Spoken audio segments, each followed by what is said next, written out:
Wake Association coming into this summer is celebrating 30 years of excellence, and it all culminates in Mexico. In fact, we're going to be going down to the Mayan Cable Park for a combination of not just the boat worlds, but the Wake Park World Championships. And this is for the first time ever, both of these events are going to run together at the same exact time.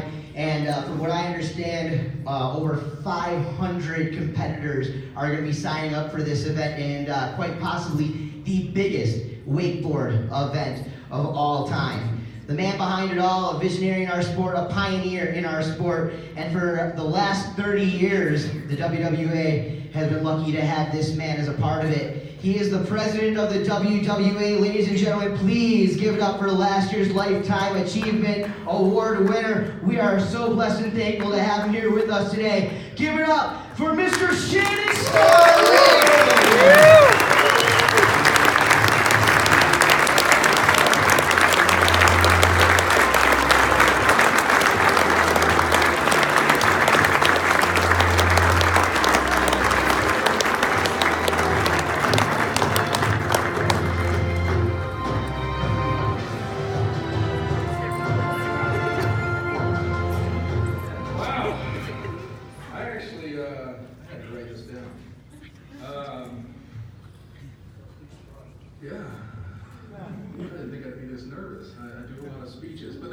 Special. First, I want to thank WSIA for the opportunity to come up here. I'm now properly accepting the Lifetime Achievement Award from last year. As many of you know, I had a second massive heart attack just over a year ago, so I wasn't able to attend. Fortunately, this time we were aware of the signs, knew what was happening, and got to the hospital in time. Not a lot more damage to my heart. Trying to clear up some rumors as well. Still alive. The upside wasn't anything I did. We had stent failure. Pretty. I say basic. Still a 100% blockage. Still wasn't fun. Larry came to check on me at some point. I think he was nervous. So I want to thank everybody for this year of all the support and the well wishes. I had to take some time off, get healthy, and do some things. So I also had a year to reflect and work on this speech. So the next 3 hours will be years of what I feel like I've done. It's interesting that I received a Lifetime Achievement Award a few weeks after a heart attack. So you kind of look at things a little differently. First, when I look at my life, my number one achievement, I believe, is my family. My wife, Maria, is here.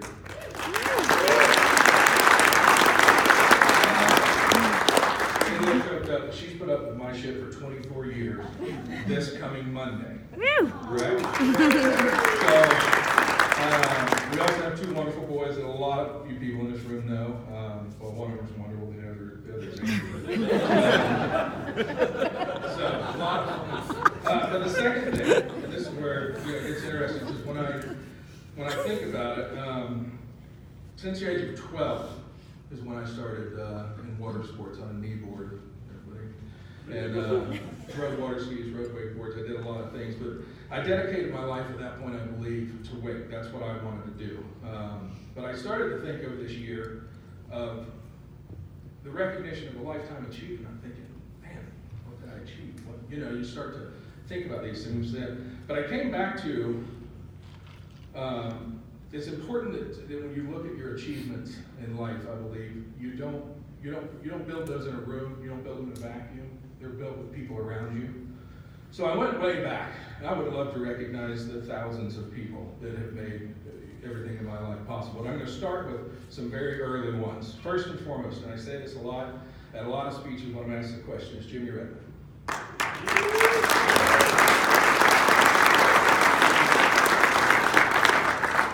Jimmy Redmond, well, I'm going to say it this way. I've had the very fortunate pleasure to follow in his original vision of what he saw the WWA as. And it's a group of impassioned people working for a common goal outside of politics and personal agenda. A sport that is based in fairness and unbiased competition. We don't care what you ride, we don't care who you ride for, we don't care where you're from. We want you on the water, we want you here, we want you to enjoy something, right? It's also that we've worked with industry, and we've really tried to dedicate that side of it as well to help foster growth. Because if we're going the wrong way, obviously it's not helping anybody. So that was Jimmy's original vision, and we still continue that today, and I hope after I'm gone that it'll continue on. Next is the second person from the early days, Larry Meadow. Now,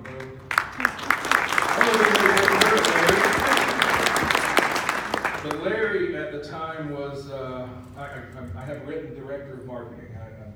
You may have been vice president at the time at Craft Boats. I don't know what Larry was thinking at the time that he saw a bunch of us long-haired people standing sideways and doing whatever we did behind the boat. But Larry took a chance at that point, and Craft came on as the first sponsor of the WWA Wakeboard World National Championships at the time.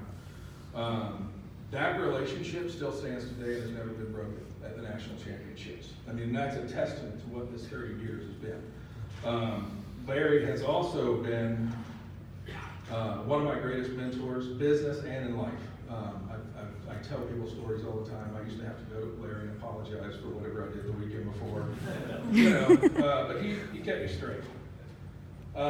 Next on this list, still going early days, people, is Jim Emmons. Jim Emmons at the time had the ability. Jim Emmons was with World Publications at the time, was what we now know as Bonnier. I know that he was part of the spearhead to create Wakeboarding Magazine, which gave us a sport a voice, gave us legitimacy, it built some things. But a lot of people may not realize that back in the day, Jim was also the vice president of the WWA and worked timelessly on that. So Jim was my direct boss when I took over as executive director. We worked well together. We butted heads a lot. But Jim also taught me a lot about business. He taught me a lot about moving around this industry. So, I thank him for that. One of my closest friends today, but still from that time, is Matt Belter. Everybody knows Matt Belter?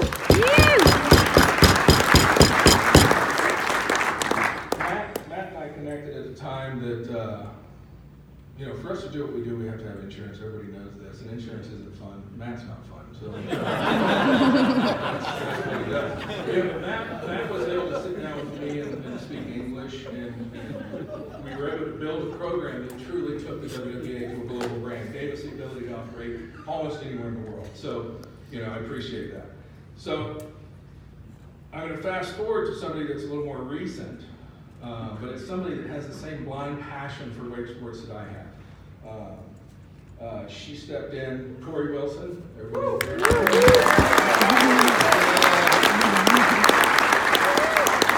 Corey stepped up last year. She drove me halfway to the hospital. We got to get out of the car because that wasn't safe. When you're having a heart attack and you're calming the driver down, it's true. Good time. Corey took over the next day, and really has stepped up to the plate. She's grown so much into a leader and really is growing the sport. Everybody in the room loves her. So, greatly appreciate it.